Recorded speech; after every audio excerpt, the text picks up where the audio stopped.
ಇನ್ನು ಮಹಾಭಾರತ ಹಾಗೂ ರಾಮಾಯಣ ನಡೆದಿದ್ದು ಹೆಣ್ಣಿನಿಂದ ಆರ್ ನಗರದಲ್ಲಿ ಕುರುಕ್ಷೇತ್ರ ಮಾಡ್ತಾ ಇರೋದು ಕೂಡ ಹೆಣ್ಣು. ಕುಸುಮ ವಿರುದ್ಧ ಶಾಸಕ ಮುನಿರತ್ನ ಪರೋಕ್ಷವಾಗಿ ವಾಗ್ದಾಳಿಯನ್ನು ನಡೆಸಿದ್ದಾರೆ. ಒಂದು ಹೆಣ್ಣಿಗೋಸ್ಕರ ಇಷ್ಟೆಲ್ಲ ಮಾಡ್ತಿದ್ದಾರೆ ಅಂತ ಬೆಂಕಿ ಉಗುಳಿದ್ದಾರೆ. ಹೆಣ್ಣನ್ನ ಇಟ್ಕೊಂಡು ಏನೇನೋ ಪ್ಲಾನ್ ಮಾಡ್ತಿದ್ದಾರೆ. ಒಂದು ಹೆಣ್ಣನ್ನ MLA ಮಾಡೋದಕ್ಕೆ ಹೀಗೆಲ್ಲ ಮಾಡ್ಬೇಕಾ ಅಂತ ಕಿಚಾಯಿಸಿದ್ದಾರೆ. ನನ್ನನ್ನ ಸಾಯಿಸಬೇಕು ಇಲ್ಲ ರಾಜೀನಾಮೆ ಕೊಡಿಸಬೇಕು ಅಂತ ಕಿಡಿಕಾರಿದ್ದಾರೆ. ನಾನು ಪಕ್ಕದಲ್ಲಿ ವಾಕ್ ಮಾಡ್ತಾ ಇದ್ರೆ, ಹಿಂದೆಗಡೆ ಬರ್ತಾ ಇದ್ರೆ, ಪಕ್ಕದಲ್ಲಿ ವಾಕ್ ಮಾಡ್ತಾ ಇರೋದು ಯಾರು ನೋಡಿದ್ರಲ್ಲ? ಯಾರಿದ್ದು ಹೇಳಿ, ಯಾರಿದ್ದು? ಸೋತ ಅಭ್ಯರ್ಥಿ ಅಲ್ಲ.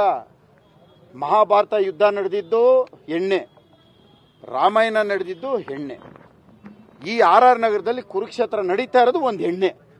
ಆ ಮಹಾನುಭಾವ DK ರವಿ ಬದುಕಿದ್ರೆ ನನಗೆ ಈ ಜೈಲಿಗೂ ಹೋಗ್ತಾ ಇರಲಿಲ್ಲ, ಇವತ್ತು ನನಗೆ ಈ ವನವಾಸನೂ ಇರ್ತಾ ಇರಲಿಲ್ಲ, ಇಷ್ಟೊಂದು ನೋವು ಅನುಭವಿಸ್ತಾ ಇರಲಿಲ್ಲ.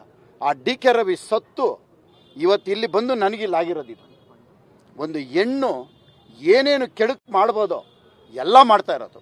ಇಷ್ಟಕ್ಕೂ ಇಲ್ಲಿ ನಡೀತಾ ಇರೋದು ಒಂದು ಹೆಣ್ಣನ್ನ MLA ಮಾಡಬೇಕು, ಆ MLA ಮಾಡಿ ಮಿನಿಸ್ಟರ್ ಮಾಡಬೇಕು ಅನ್ನೋ ಒಂದು ಕಾರಣಕ್ಕೆ ನನ್ನ ಮೇಲೆ ರೇಪ್ ಕೇಸ್ಗಳು ಹಾಕಿ, ನೀನು ರಾಜೀನಾಮೆ ಕೊಟ್ಟರೆ ಕೇಸ್ ವಾಪಸ್ ತಗೊಂತೀವಿ, ರಾಜೀನಾಮೆ ಕೊಟ್ಟರೆ ಕೇಸ್ ವಾಪಸ್.